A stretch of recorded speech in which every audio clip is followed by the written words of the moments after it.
If you've ever looked at your bank account and thought, where is my money?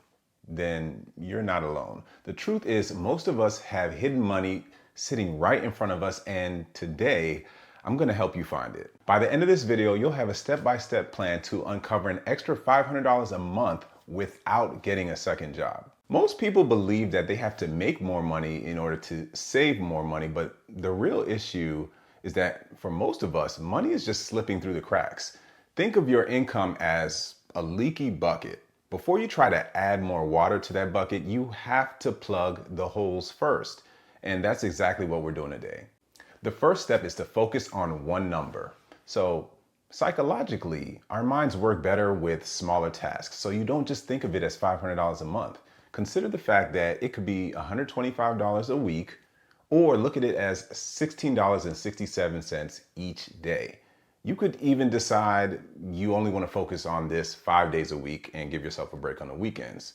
That would make it $25 a day for 5 days a week. Whatever it is that you decide to do, just pick a number. Just break it up and pick a number. Once you start looking at $500 differently, it's going to open you up to more creativity on how you shift your mind to find that money each day or each week. So commit to yourself. Are you going to track this daily, weekly, monthly, whatever it is? That determines your one number to work on. So let me know in the comments below what's easier for you. Okay, so now that you have that, the next step is to recognize loss aversion. When it comes to loss aversion, it's something we naturally have. If you've seen kids and their toys, you know exactly what I'm talking about. Imagine your kid has a friend over for a play date, and that friend starts playing with one of your child's toys. And your child hasn't played with it for many, many months, but all of a sudden, your child needs to have that toy. No one likes the feeling of losing something, even if it's something that they don't use very often at all. It's because seeing someone else use it makes it feel like they're losing that toy. I used to have a gym membership that had an annual fee of $40, and then it only cost $10 a month. And it seems really, really reasonable. I mean, very low cost, but there was a point where I stopped going for more than a year. I didn't feel like it was a lot, but if you look at it practically, it was like I was taking $160 out of my wallet and putting it directly in the trash. I was holding on to this membership much longer than a year, even though I knew deep down I wasn't going to go. And when it comes to loss aversion, we naturally try to avoid feelings of loss, but this is an emotion that you're going to have to fight. It's the same reason why we hold on to useless subscriptions that we don't use. It's the same reason why you can see how people can become hoarders and end up with so many things that they can barely walk through their homes. And I know I like a good episode of Hoarders, but psychologically we feel some level of pain or discomfort. But once you get rid of that thing or cut that service, you realize you won't even really miss it, and your savings will thank you. The next step is to audit your spending. And this is where you can probably find a good $100 to $200. Just pull up your last 60 days of bank statements. Look for recurring charges that you forgot about. This includes subscriptions, memberships, auto renewals. Think of things like Netflix, Hulu, Spotify, Amazon Prime. Do you use all of them? Free trials that have converted to paid subscriptions, gym memberships or fitness apps that you no longer use. There's plenty. I mean, if you pay for a gym membership and you haven't gone in 3 months or more, you have to question it now. My vote is just cancel it. Credit monitoring services or identity theft protection that you may or may not need. Sometimes you may be paying for them twice, and that's why I mention it. But just double check to make sure that you're actually using it. Cutting 3 to 4 unused subscriptions at maybe $10 to $20 a month, that's an instant at least $50 or more saved. If you want an easy way to just track your spending, grab my free budget spreadsheet in the description. Step 4, grocery and food spending. This is where we can save a decent amount as well, because most families overspend on food due to eating out, impulse grocery buys, and just simply wasting food. Some really, really common examples that I see and that I've done or lived through, and they're just easy traps to fall into. You go to the grocery store without a list and you end up with extra snacks. Or you buy pre-cut fruits and vegetables instead of whole ones. Or another mistake people make is they don't check their fridge or pantry before shopping. And this leads to buying multiple items that you already have. Some easy ways you can fix this is just meal plan. or buy in bulk. I know exactly what it's like to go to the grocery store and say, well, let me see what's on sale, and then I'll build a meal off of that, right? Well, it only works if you stay really close to your original list.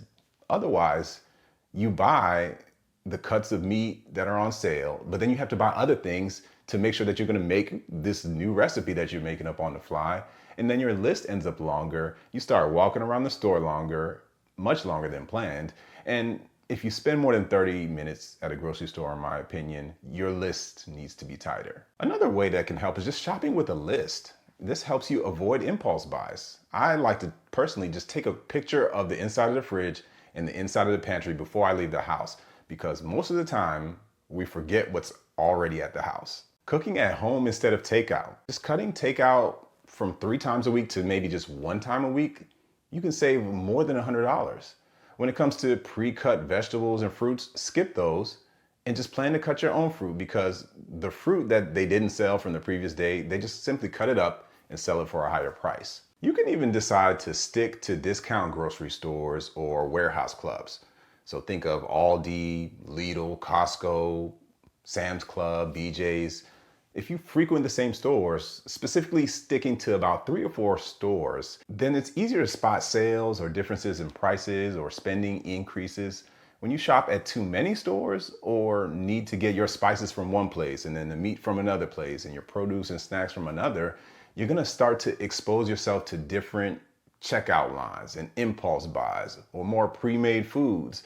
And you tend to spend more. You're going to spend more time and more money. But if you find a way to make shopping a little boring and just stick to your core stores, it's a lot easier to stay on track. I'm literally at the point where I could go to Aldi, throw a certain amount of things in the cart, and without even looking at the prices, I know when I get to the register, it's gonna be about $110 to $120 for that trip. And that's even with adding a couple of items that I didn't necessarily have on my list. The next step is negotiate bills and cut unnecessary costs. And this could save you about a good $50 to $100 or more per month if you call your internet provider, your phone provider, insurance provider, and just ask for lower rates. Make sure that whatever bundle you have at any of those places actually makes sense. For example, a quick call to your internet company or your cable company could save you a good $20 a month, because depending on whatever channels you have in your package, I doubt you're using all of them.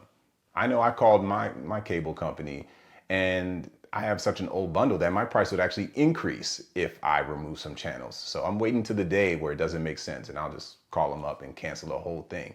Or you could even decide to return a cable box or two. We're in a day and age where we can watch TV on our cell phones or laptops or tablets.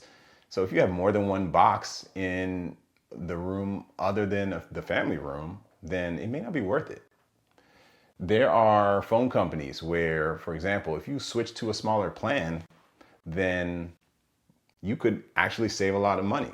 So there's plans with places like Mint Mobile and Visible. You could save $30 or more each month. You could shop around for car insurance as well.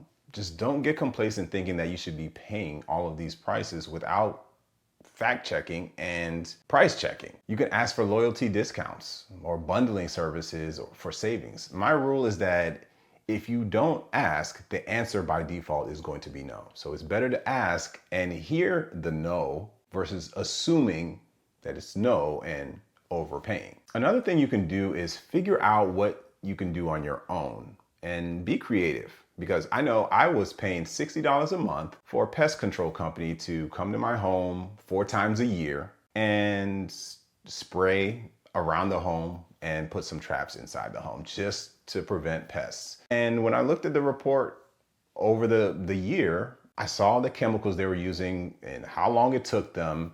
And I did the math.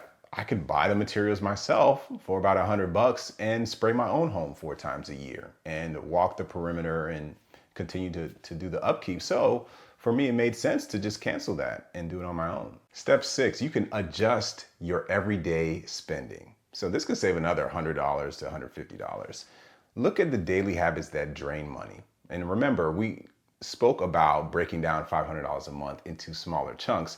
I want you to look at the small habits and add those up, because this is how you can quickly see how a coffee shop run where you spend $5 a day can become $150 a month. Or getting that energy drink and snack at the gas station can add up. Or think about those impulse Amazon Prime purchases. You know, those purchases where it's just one thing, but if it's every day, those things can add up. I would challenge you, maybe try a no spend weekend and see how much you save. You could also pack your lunch instead of buying, because lunch is expensive. I mean, it's no longer just $10 a day. And if it were, that would be $200 a month potentially.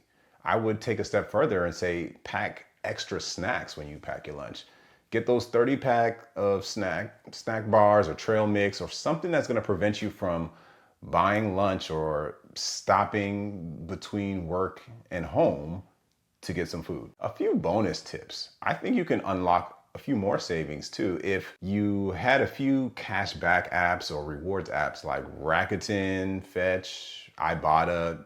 There's a few others out there as well, but those can help, especially if you're making these everyday purchases. And you can also scan your grocery receipt and on apps like Fetch and make a few dollars each month. Something else you can do is just sell some unused items. Again, in my opinion, less is more. So old clothes, old toys, kid stuff, video games. I mean, fellas, I know we have a lot of those. And sometimes you can bundle them and just get rid of them. If you have games that you haven't touched in over a year, I think it's time to let them go. Most of us just have too much stuff. Selling old toys, unused strollers, or baby clothes, those can bring in some actual money. And another thing, you have to start doing this. Automate your savings.